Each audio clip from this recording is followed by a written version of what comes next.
I'm so proud of myself. I'm so proud of how hard I've been working. I'm so super proud of all of you ladies that keep grinding out there, that keep making it for yourself, that keep pushing. If you're not there yet, don't fret. You're going to be there soon. It's going to make sense soon.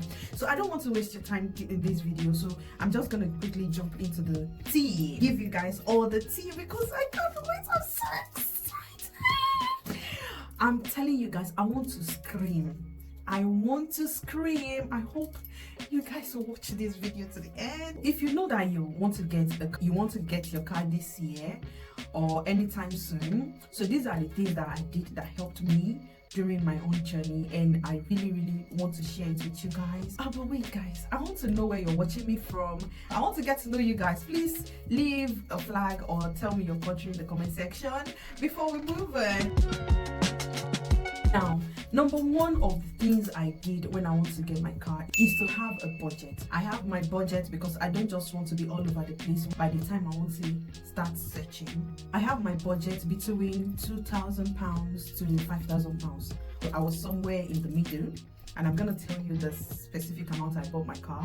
If you wait till around this video, I'm gonna tell you. Like I said before, it's better to have like a specific figure. If you have £3,000, so you know the type of car you're going to be looking for. Now, number two is to have a visual representation of what you want, of the type of car you want. You need to be realistic with yourself in this one. What type of brand are you looking at, and what type of fuel are you looking at? Is it a diesel car? If you're outside London, I heard that diesel is more cheaper and diesel is more economical for people outside London. Okay, but because I'm in London, so I was looking for petrol or hybrid. Hybrid is one of the best one that people are going to for now because it's much economical. If you're driving within a certain miles, you will not be using petrol until you hit maybe 30 miles per hour. That's when the hybrid will switch to petrol. So that's more economical. If you might want to look into that. Okay, although my car is not hybrid, this is the one I got right now. It's not hybrid, it's a fully petrol. And then you want to look at, do you want SUV, or do you want a small car or Jeep or something like that? For me, I love big cars, and I heard that most Nigerians like big cars, so I love my car big. I don't care how much is it, I just want it big. So I was specifically looking for some kind of like SUV. So knowing all these things is going to just streamline you searching and scrolling.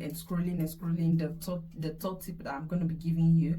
So the moment that you're able to know what type of brand you want, what type of car do you want, so you just go quickly and search for what you want and keep looking until you get what you want. The third tip I'm going to be giving you is you need a platform to search for your car. There are lots and loads of platforms out there, of websites out there. So I used AutoTrader specifically to get mine. You have the visual representation of what you want.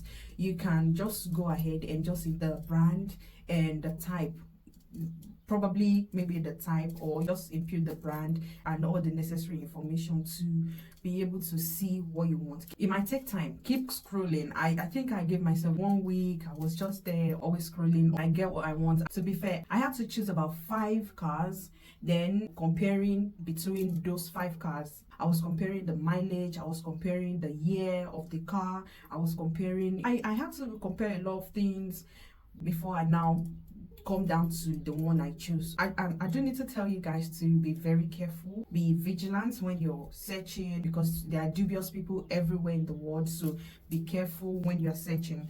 Another thing is, the lower the price, the higher the risk. So you better do your research properly. So when you see all those cars are like 1,000 plus, you need to be careful with all those cars, because I believe that they might have worn out, have been used, and then so you want to like kind of go for a little bit of luxury as well. In as much as you want a car, you need to be careful and look for something that will not give you problem. The first 2 years you need to be on the lookout, get something that will not give you problem, because what's the point of getting a car? Then you have to keep visiting mechanic all the time. Maybe you need to save up a little bit more than what you have in mind, so that you get a better choice. The next thing that I did, and I think is the most important step when you're buying your car, is after you've chosen maybe 5 cars, you've checked the history and everything, take the numbers. Please and please, on no account should you get a car that the plate number is covered. It comes with a lot of risk. It might be that the car has significant fault, and because they've covered the plate number, you don't know about it. So for me, after I've chosen about 5 cars, the next step I did was to take the plate number. I'm going to be showing you guys on screen what I did. You go to gov.uk, so you go on driving, and then you click on check your MOT. Impute the plate number of that car, impute it in that box, and then it's going to load up all the informations of that car, so you're already aware of what is going on with the car, because the MOT will have all the history the last time they did the MOT. Another thing is, you want to look out for a car that maybe they recently did the MOT, so you still have up to about 1 year before you go for another MOT. Okay, so this will load up all the information about the car for you. So if a car is having a significant damage, that will give you problem if you buy the car. So if you don't know about it, you can find a mechanic and show the record to the mechanic and ask them if you should get this type of car. For me, because my husband know about cars, so I don't really have to go to the mechanic. So after we check, we know that, okay, so this is everything that this car is going through. Okay, this car is, we know that these are the things, these are the faults that this car has, and is a minor, is something that is manageable. So please do go through it and see before you make payments. The next step, and the juicy step, is to call the owner. You will definitely see the number of the owner on AutoTrader. So call the owner, discuss with them, ask them about the body wise, because you might have seen the engine or the inner side on gov.uk, but the body wise, what is wrong with the car? Okay, so ask the owner load of questions. You need to ask questions. Ask them the tires. When did they change the tire last? When do you need to change the tire? I did really ask load of questions. I'm sure the guy was tired of me at a point. And then you need to negotiate. The price they put on AutoTrade is not the final price. You need to call them and ask them, beat the price down, sis. Beat the price down. I'm gonna tell you a secret. I sold my car for 5k and I got it for 4.5. So beat the price down. At least let them drop something. In fact, at some point when the guy said he's going to sell it for 4,500 last, I said, uncle, please, can I pay 4,450? Because I've started negotiating from 5,000. We were just laughing.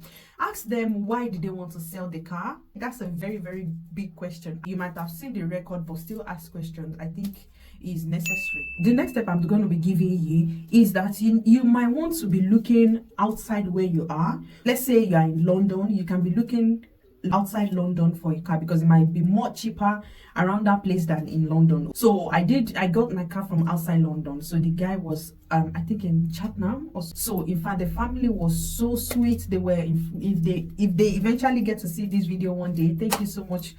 Thank you so much. I really appreciate everything that you did. The man was sweet, I'm telling you. So I told him if he can bring the car down for me to London. I have a toddler, so it's not going to be easy for me to be traveling down to go and test drive the car. I have to trust the guy. I have to trust him, because he's a Nigerian as well. Before you make a payment, you need to go for test drive. Even though you've heard information, you've seen the record, you still need to go and test drive and see it by yourself. So then you can tell the person if it's possible for them to bring it down to you, or maybe you're going to pay the day that you're going for the test driving. So make a payment and then bring your car home, and you're now a what? You're not a what, sis? You're a car owner. Hey!